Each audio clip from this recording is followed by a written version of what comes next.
When I was 10 years old, I had a snare drum. I loved my snare drum.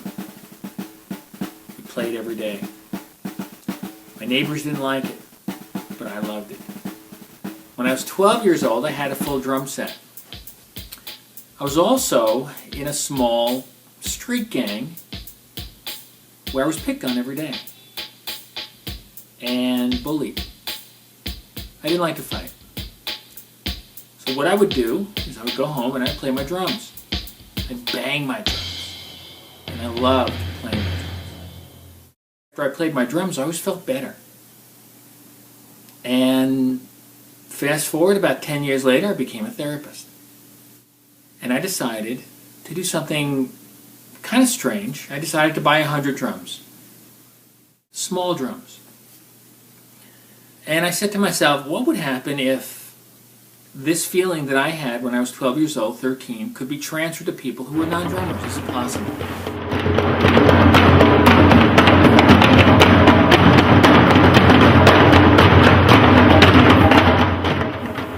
One of my clients, the first client that I had, was a very well-known Fortune 100 company.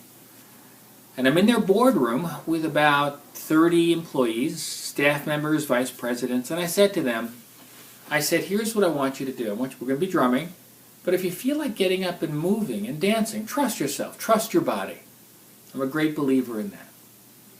So everyone's drumming, and all of a sudden, this gentleman in his mid-60s, totally unexpectedly, just jumped up out of his chair, and he started galloping and moving and dancing and swaying. And so he came up to me at the end of it and he said, I want to let you know that I've had chronic back pain my entire life.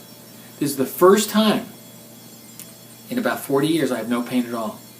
In a follow-up call 6 months later, he said to me the pain never returned.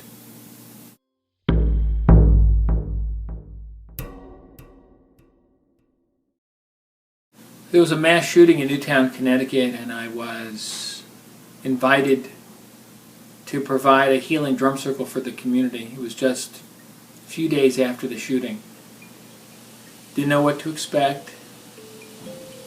Was invited to this one large hall where the entire town was, except for those that were attending some of the funerals that were still going on for the children. And throughout the day, children came into the circle, adults came in, teachers came in, parents came in. And I remember feeling very blessed to be able to offer the community something that would allow them to release some of their emotions in a way that didn't require them to find the right words. It's one of the great benefits of drumming. You don't have to find the right words. One of the areas that I dealt with in my book is the work with Alzheimer's patients. What we found is that Alzheimer's affects the cerebral cortex, the upper regions of the brain. Rhythm is processed in the lower portion, the cerebellum. And so people even in late-stage Alzheimer's are able to play the drums and learn different rhythms and even remember some rhythms.